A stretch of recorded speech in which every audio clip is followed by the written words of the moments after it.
The small Bedouin village of al-Ahmar is threatened with demolition. This is where Eid Abu Khamis tends his sheep and goats in the occupied West Bank, a few kilometers outside Jerusalem. For years, he's fought in court against the demolition orders issued by the Israeli military. But in May, the Israeli Supreme Court gave the go-ahead for the village to be razed. It was the final appeal. People here are very worried and afraid.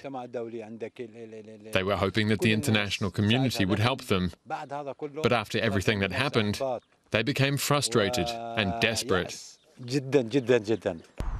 About 180 people, that's 35 families, live in the village, which Israel says was built illegally. But for Palestinians, the required building permits are almost impossible to obtain in the Israeli-controlled Area C in the West Bank.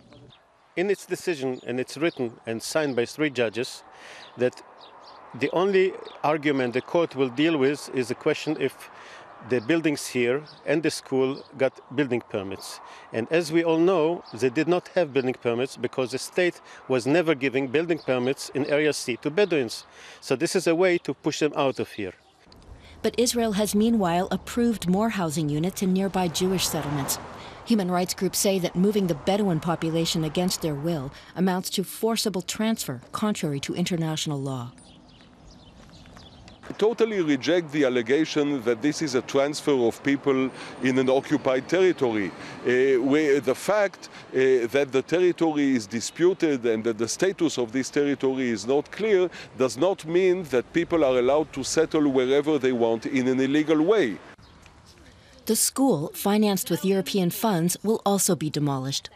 During the summer, it's open for children to play.